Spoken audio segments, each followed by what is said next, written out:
Baik, bismillahirrahmanirrahim. Assalamualaikum warahmatullahi wabarakatuh. Alhamdulillah rabbil alamin, amma ba'du. Yang sama-sama kita hormati Ibu narasumber yang alhamdulillah wa syukurillah sempat hadir pada pagi hari ini. Mudah-mudahan beliau selalu diberikan kesehatan oleh Allah Subhanahu wa taala. Yang saya hormati Bapak Ketua KKNI 2 wilayah Selong, Bapak Ibu Kepala Madrasah yang saya hormati dan banggakan, puji syukur kita panjatkan kehadirat Allah Subhanahu wa taala yang telah memberikan kita berbagai macam nikmat, terutama nikmat sehat, umur panjang dan kesempatan, sehingga pada pagi hari ini kita bisa bertemu di tempat ini dalam rangka bimbingan teknis atau pelatihan penyusunan kurikulum operasional madrasah tahun 2023. Lebih barokahnya acara kita pada pagi hari ini, marilah kita sama-sama membukanya dengan melafazkan basmalah. Bismillahirrahmanirrahim. Acara kedua, pembacaan Fatihah dan selawat nafdatain. Dalam hal ini kami mohon kesediaan Al-Ustaz Habibullah Kiha SPDI untuk memimpin kepada beliau, disilakan. لجميع العلماء العاملين والأولياء العارفين والوالدين ولمشايخنا وللمحبين والمحبيات ولجميع المسلمين والمسلمات والمؤمنين والمؤمنات الأحياء منهم والأموات. الفاتحة. Acara berikutnya yaitu kata-kata pengantar sekaligus sambutan yang akan nanti disampaikan oleh Bapak Ketua KKN dan mungkin sekaligus membuka acara kegiatan pelatihan ini. Kepada beliau disilakan. Bismillahirrahmanirrahim. Bismillahirrahmanirrahim. Assalamualaikum warahmatullahi wabarakatuh. Alhamdulillah rabbil alamin, wassalatu wassalamu ala asyrafil anbiya'i wal mursalin sayyidina Muhammad wa ala alihi wa sahbihi ajma'in. Rabbi shrah li sadri wa yassir li amri wa hlul 'uqdatam min lisani yafqahu qawli. Amma ba'du. Yang sama kita hormati Ibu Halimatus Sa'diyah selaku narasumber untuk kegiatan pelatihan pada pagi hari ini. Rekan-rekan kepala madrasah, Bapak Ibu kepala madrasah yang berbahagia, mari kita sama-sama menjaga puji syukur kepada Allah Subhanahu wa taala.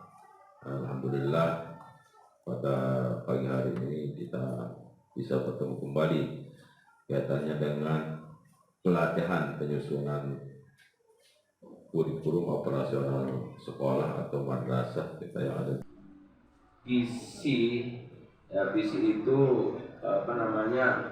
nanti di dalam perumusan misinya itu apakah sejajar dia, misalnya beriman dan bertakwa. Nah, nanti di misinya itu apakah dia urutan pertama dan seterusnya, kemudian atau bebas di mana saja, pokoknya dia mencerminkan yang ada di visi itu sampai dengan nanti tujuannya. Nah, mungkin ini dulu yang bisa saya sampaikan karena ini juga sangat penting sekali di dalam dokumen kita untuk persiapan kurikulum di masing-masing madrasah. Baik Bapak Ibu, menurut Undang-Undang Nomor 20 Tahun 2003, pengertian kurikulum itu adalah seperangkat rencana dan pengaturan mengenai tujuan, isi, dan bahan pengajaran, serta cara yang digunakan sebagai pedoman penyelenggaraan kegiatan pembelajaran untuk mencapai tujuan pendidikan nasional. Pada pedoman implementasi kurikulum merdeka pada madrasah, Bapak Ibu ya, tertuang dalam keputusan Menteri Agama nomor 347 tahun 2022. Kurikulum merdeka di madrasah adalah kurikulum mata pelajaran selain PAI dan bahasa Arab yang disusun oleh Kemendikbudristek. Kurikulum mata pelajaran PAI dan bahasa Arab khusus madrasah yang dikembangkan oleh Kementerian Agama dan nilai-nilai kekhasan madrasah yang diberikan oleh madrasah. Selanjutnya Bapak Ibu ya, ada juga dijelaskan bahwa implementasi kurikulum merdeka di madrasah adalah pelaksanaan kurikulum yang memberi ruang kreativitas dan inovasi kepada madrasah dalam mengembangkan kurikulum operasional pada tingkat satuan pendidikan. Nah, untuk mengimplementasikan kurikulum merdeka pada madrasah, maka perlu dilakukan adaptasi sesuai dengan kekhasan dan kebutuhan pelajaran di madrasah. Pada pedoman implementasi kurikulum merdeka pada madrasah, Bapak Ibu, kita diberikan ada pilihan. Di sana ada 2 pilihan, Bapak Ibu ya.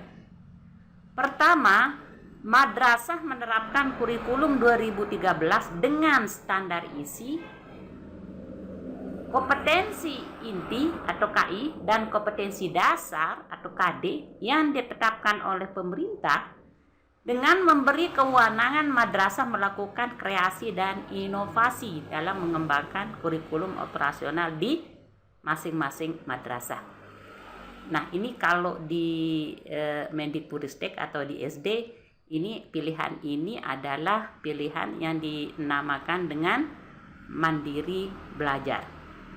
Nah, sementara yang nomor 2, madrasah menerapkan kurikulum merdeka dengan standar isi dan capaian pendidikan yang ditetapkan oleh pemerintah dengan memberikan kewenangan madrasah melakukan kreasi dan inovasi dalam mengembangkan kurikulum operasional di masing-masing madrasah.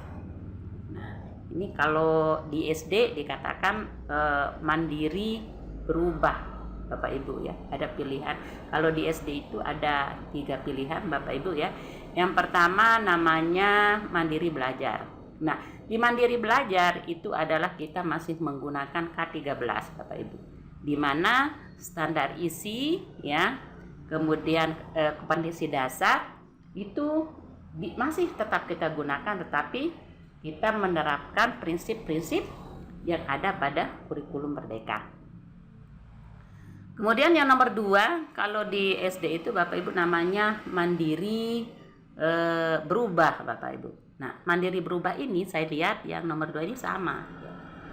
Kita akan diberikan kewenangan Bapak Ibu ya, melakukan kreasi dan inovasi dalam mengembangkan kurikulum operasional. Ya sama ya seperti nomor 2 ini. Nah, yang ketiga adalah mandiri berbagi. Kalau mandiri berbagi ya, itu adalah sekolah sudah mampu mengembangkan modul ajar tersendiri Bapak Ibu, sudah mandiri kita melakukan modul ajar, kemudian bahan ajar dan sebagainya. Prinsip penyusunan kurikulum operasional madrasah itu ada 6 Bapak Ibu ya. Yang pertama, berpusat pada peserta didik, yaitu pembelajaran harus memenuhi keragaman potensi, kebutuhan perkembangan dan tahapan belajar serta kepentingan peserta didik.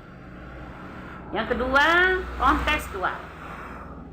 Kontekstual ini menunjukkan kekhasan dan sesuai dengan karakteristik madrasah. Yang ketiga, esensial. Esensial yaitu memuat semua unsur informasi penting atau unsur utama yang dibutuhkan dan digunakan di madrasah. Bahasa yang digunakan lugas, ringkas, dan mudah dipahami. Nah, yang keempat Bapak Ibu, akuntabel. Dapat dipertanggungjawabkan karena berbasis data dan aktual. Yang kelima, melibatkan berbagai pemangku kepentingan seperti orang tua,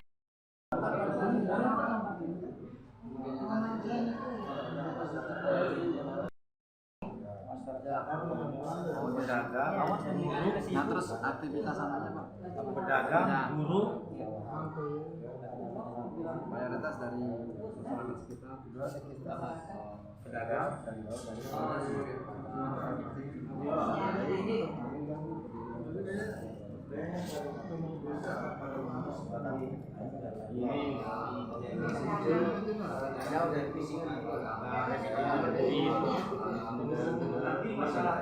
harapan siswa lulus 100% dan dapat melanjutkan ke jenjang selanjutnya. Kemudian semua guru dapat menyusun rancangan pembelajaran yang bersifat saintifik, tematik, dan terintegrasi sesuai model belajar yang relevan dengan pertimbangan karakteristik peserta didik. Kedua, tujuannya sekolah memfasilitasi pembelajaran bermutu dalam rangka melaksanakan pembelajaran secara maksimal dan seterusnya. Nanti kita telaah mana yang kita perlu kurangi dan lain sebagainya. Kemudian siapa saja yang perlu dilibatkan dalam penyusunan visi misi dalam satuan pendidikan. Tadi disampaikan oleh Bapak Ibu narasumber bahwa kita yang ada di Kementerian Agama ya tentunya Kementerian Agama, kabupaten kota yang terlibat, kemudian pengawas, camat, guru staf, dan komite. Nah, kemudian yang terakhir, apa saja strategi yang dilibat para pihak tersebut dalam menyusun visi misi yang seperti tadi disampaikan, ada bisa wawancara, observasi, kuesioner, angket, kemudian diskusi para guru, lokal karya, analisis lapor satuan pendidikan, bedah proses belajar Pancasila. Ini yang bisa digunakan untuk penyusunan bahan-bahan untuk menyusun visi misi madrasah. Nah, mungkin ini yang bisa saya sampaikan. Mana mungkin ada hal-hal yang perlu ditanyakan, silahkan kelompok lain. Nah, tapi sebelumnya ini ada tambahan dari anggota tiang, silakan Pak Syahud.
Perancangan kurikulum, kan ini sudah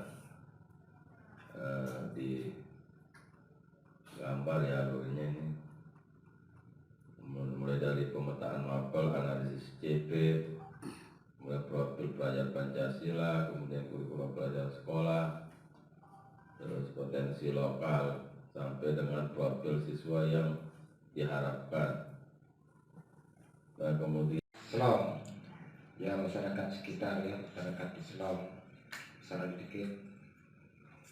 MN Islam merupakan lembaga di bawah nama Kementerian Agama yang beralamatkan di Jalan Profesor Muhammad Jamil SH, nomor 134 Selong, Kecamatan Selong, Kabupaten Lombok Timur, di tengah-tengah perkampungan masyarakat dan